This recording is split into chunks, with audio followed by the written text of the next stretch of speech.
একটা বিষয় নিয়ে আপনার কাছ থেকে স্যার একটু জানতে, স্যার আপনি এই যে যদি আমরা বলি 1 বছর 5 বছর বা 20 বছর পরের পৃথিবীটা স্যার আপনি কেমন দেখতে চান, মানে এটা কিরকম পৃথিবী হবে স্যার, আপনার পৃথিবীটা কেমন স্যার? আমি যেটা বলে আসছি যে এই 20 বছর 30 বছর পরে পৃথিবী টিকে থাকবে কিনা এটা নিয়েই বরং সমস্যা হবে। যে এখন যেটুকু অনেকে হালকাভাবে দেখছি যে আচ্ছা হবে হবে আর বহুদিন আছে, এর মধ্যে আমার জীবন কেটে যাবে, এই 20-30 বছরের মধ্যে বোধ হয় এটা আর বলা যাবে না, এটা একেবারে ঘরের দুয়ারে চলে আসবে।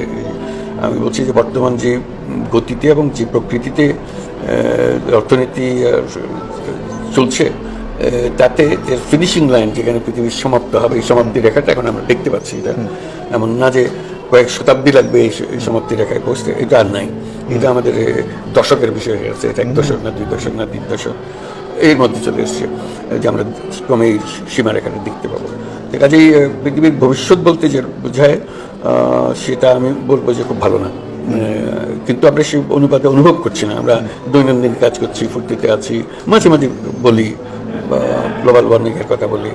তা আমরা যে আমাদের বাড়িতে আগুন লেগেছে, জ্বলে পড়ে ছারখার হয়ে যাবে এরকম আগুন লেগেছে, কিন্তু বাড়ির ভেতরে আমরা ফুর্তি করছি, আমরা আনন্দ করছি, মাঝে মাঝে আগুনের কথাও বলছি। কিন্তু আগুন যে লেগে গেছে এবং সেটাকে যে নিভাতে হবে, তার জন্য সব কাজ বন্ধ করে সবাই একত্রভাবে গিয়ে এটা নিভাতে হবে, সেই অনুভূতিটা আমাদের কাছে আসছে না। যে তাৎক্ষণিক ঝাঁপিয়ে পড়া এই সমস্যার সমাধানে সেটার দিকে আসছে না। কাজে তার ফলে এই সমাপ্তিটা তাড়াতাড়ি হবে আমাদের। তা আমি যেভাবে বলে আসছি সেইভাবে বলছি, আমরা যে পুরনো সভ্যতা যেটা আমরা গড়ে এসেছি, যে সভ্যতার অংশ আমরা, যে সভ্যতা আমরা করেছি, সেই সভ্যতা হলো আমাদেরকে ধ্বংস করার সভ্যতা।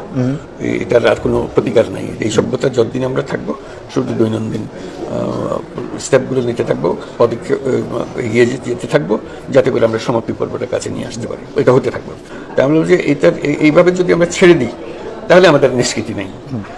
আমাদের নিষ্কৃতি আছে একমাত্র জায়গায় যেখানে আমরা নতুন একটা সভ্যতা গড়ে তুলতে পারি। এই সভ্যতার জায়গায় একটা নতুন সভ্যতা, সেই সভ্যতাকে যদি তাড়াতাড়ি আমরা স্থান দিতে পারি, তাহলে হয়তো আমাদের বাঁচার পথ আছে। বা আমাদের বর্তমান সভ্যতার মূল সমস্যাটা হলো এটা হলো যে একটা মুনাফা কেন্দ্রিক সভ্যতা। সময় মুনাফার পেছনে দৌড়ছে, মুনাফাকে ম্যাক্সিমাইজ করার জন্য দৌড়াদৌড়ি করছে। আমরা এটা মুনাফা অর্জনের একটা যন্ত্রে পরিণত হয়ে গেছে। আমরা মানুষ বলে যে পরিচয় আমাদের ছিল, সেই মনুষ্যত্বের পরিচয়টা আমাদের গুছে গেছে। কাজে নতুন সভ্যতা যেটা করতে হবে সেটা হলো মনুষ্যত্বের উপরে ভর করে এটাকে নতুনভাবে করতে।